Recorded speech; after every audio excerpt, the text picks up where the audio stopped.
Hello বন্ধুরা, আজকে আমি তোমাদেরকে নিয়ে চলে এসেছি বর্ধমানের একটা খুব সুন্দর জায়গা, যেটা 108 শিব মন্দির নামে বিখ্যাত। সেটা তোমরা শুনেই থাকবে, এটা খুব পপুলার একটা প্লেস। তা তোমরা যারা 108 মন্দির যাওনি, তা অবশ্যই ভিডিও দেখো। 108টা মন্দির আছে ভেতরে। তা কেমন করে রাখা হয় সবই তোমাদেরকে বলবো। এখানে জুতো রাখার জন্য 1 টাকা নেয়, আর টিকিট গ্রহণ করুন 5 টাকা দিয়ে এখানে। তারপরে তোমরা একটা কাজ করবে, ডাইরেক্ট মন্দিরে ঢুকে যাও, ঠিক আছে।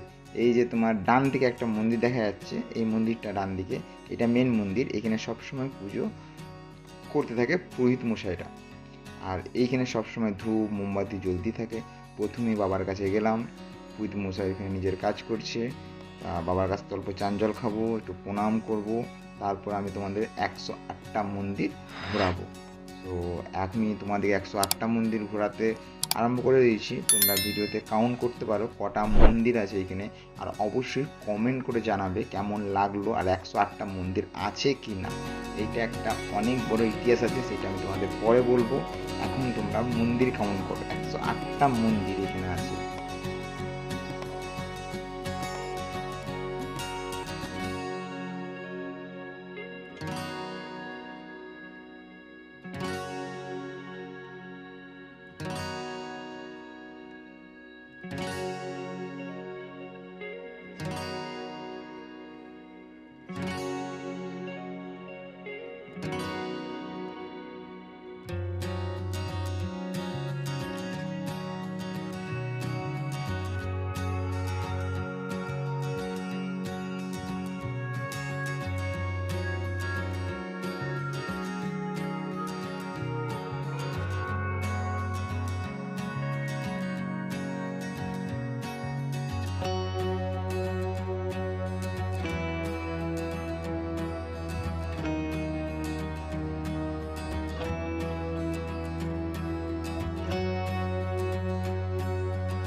হ্যালো বন্ধুরা, 108টা মন্দির তোমরা কাউন্ট করছো তো?